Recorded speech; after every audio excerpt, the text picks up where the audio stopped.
স্বাগতম জনাইছোঁ আমাৰ ইউটিউব চেনেলটোৰ অন্য এটা ভিডিঅ'লৈ আপোনালোকক।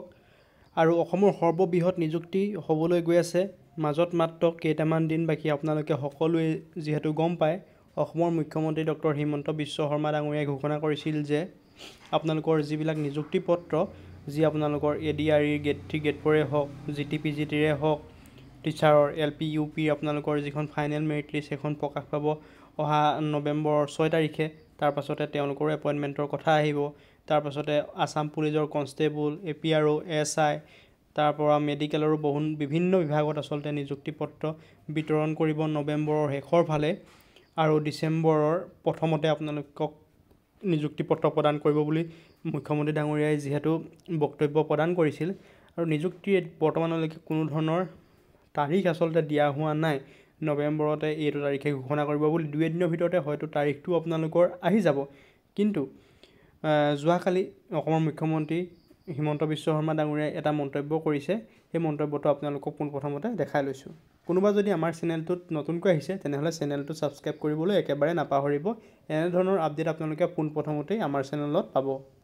মুখ্যমন্ত্ৰী ডাঙৰীয়াই যিটো নিযুক্তি পত্ৰ বিতৰণৰ ওপৰতে ADRE তাৰ ওপৰত ভিত্তি কৰিয়ে তেখেতে ফেচবুক পোষ্ট কৰিছিল। তাতে কৈছিল, আজি আমাৰ চৰকাৰে স্বচ্ছ আৰু নিকা আৰু মেধাভিত্তিক প্ৰক্ৰিয়াৰ জৰিয়তে অসমৰ প্ৰত্যক্ষ নিযুক্তি পৰীক্ষা অৰ্থাৎ ADREৰ তৃতীয় আৰু চতুৰ্থ বৰ্গৰ পদৰ বাবে নিৰ্বাচিত প্ৰাৰ্থীৰ বিভাগীয় অনুমোদন অৰ্থাৎ ডিপাৰ্টমেণ্টেল যিটো এলোকেশ্যন সফলতাৰে সম্পূৰ্ণ কৰে। তেখেতে যিহেতু কৈছিল 10-15 দিন সময় লাগিব ডিপাৰ্টমেণ্টেল এলোকেশ্যনৰ কামখিনিৰ কাৰণে। তাৰ পাছৰ পৰ্যায়ত আপোনালোকৰ যিটো পৰৱৰ্তী পৰ্যায়ত নিৰ্বাচিত প্ৰাৰ্থীসকলক সঞ্চালকালয় আৰু জিলাভিত্তিক নিযুক্তি প্ৰদান কৰা হ'ব। জিলাভিত্তিক নিযুক্তি অৰ্থাৎ ডিষ্ট্ৰিক্ট ৱাইজ যিটো আপোনালোকৰ চিলেকশ্যন আচলতে সেইখিনি কৰা হ'ব।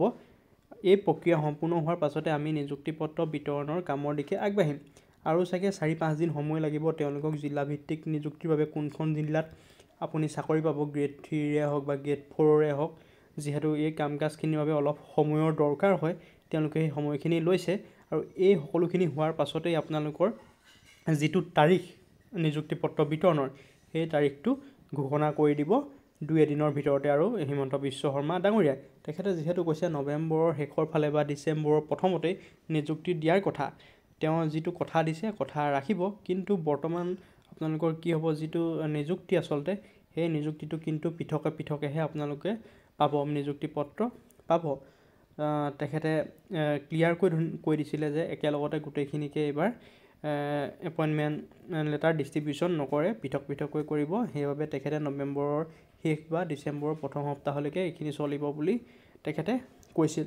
চ' এনেধৰণৰ আপডেট আপোনালোকে পাই থাকিবলৈ আমাৰ চেনেলটো পোনপ্ৰথমতে আপোনালোকে ছাবস্ক্ৰাইব কৰি